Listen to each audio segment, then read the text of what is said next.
چارپائی اور لمبی جدائی دو ایسی چیزیں ہیں جس میں انسان بے سکون رہتا ہے۔ پاکستان میں مہنگائی یورپ کے حساب سے کی جا رہی ہے، عوام کو سہولتیں یوگنڈا کے حساب سے دی جا رہی ہیں، جبکہ وزیر اعظم سمیت ان کے وزیر مشیر عیاشیاں عرب شہزادوں کی طرح کر رہے ہیں۔ ہالینڈ کا تو صرف وزیر اعظم سائیکل پر آتا تھا، ہمارا تو پورا ملک ہی سائیکل پر آنے والا ہے، اسے کہتے ہیں ویژن۔ ایک بار فیض صاحب سے کسی نے پوچھا کہ یہ ملک کیسے چلے گا؟ فیض صاحب نے گہری سانس لیتے ہوئے کہا، مجھے یہ ڈر نہیں کہ یہ ملک کیسے چلے گا، مجھے یہ ڈر ہے کہ یہ ایسے ہی نہ چلتا رہے۔ اس قدر مہنگائی میں صرف ریاضی کا استاد ہی گزارا کر سکتا ہے، روٹی کے ساتھ دال، سبزی، گوشت اور سالن وغیرہ فرض کر لے گا۔ قاتلوں کو اسلام کی آڑ نہ لینے دیں، اسلام امن و محبت کا دین ہے، شدت پسندی کا نہیں۔ قتل کی مذمت کیجیے، اسلام کے نام پر درندگی کی مذمت کیجیے۔ اکثر حکمرانوں کی اولادیں تعلیم مکمل کر کے پاکستان اس لیے واپس آ جاتے ہیں کہ لندن میں کتنا ہی کیوں نہ پڑھ لیں، وزیر اعظم کی نوکری نہیں ملتی۔ جس خاوند کو اس کی بیوی عظیم کہے، یقین کر لے کہ اس کا نام عظیم ہوگا۔ ایسے خاوند اچھا عاشق بھی ہو سکتا ہے، شرط یہ ہے کہ اس کی بیوی کو پتہ نہ چلے۔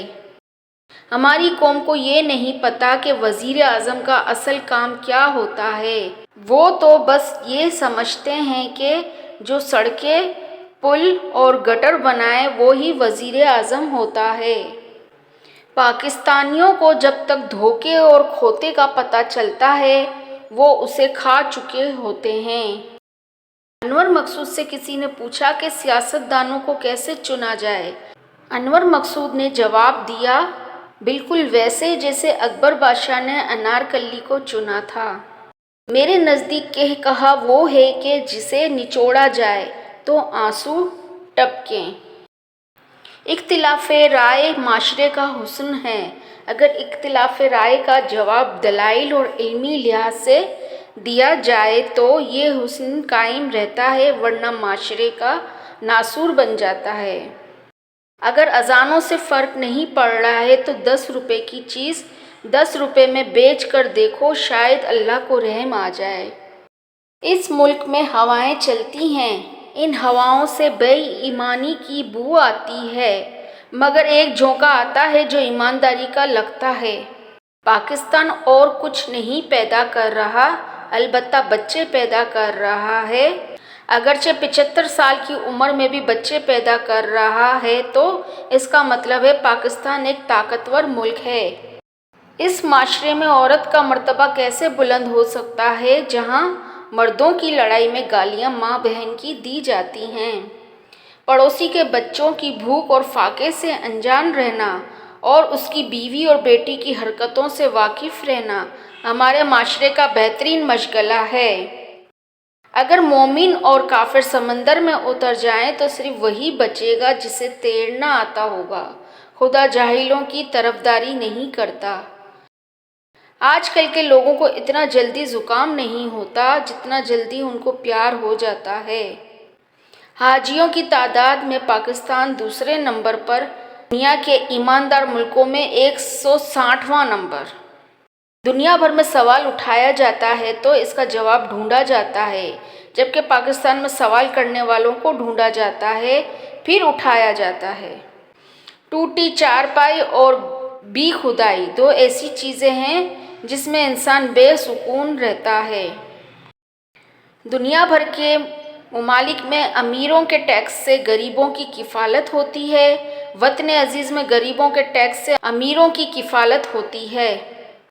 کچھ لوگ اعتبار نہیں احتیاط کے لائق ہوتے ہیں۔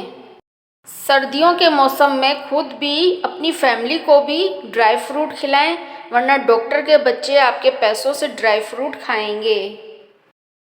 غصہ پہاڑ کی برفیلی چوٹی کی طرح ہے، آپ چوٹی پر جا سکتے ہیں پر وہاں قیام نہیں کر سکتے۔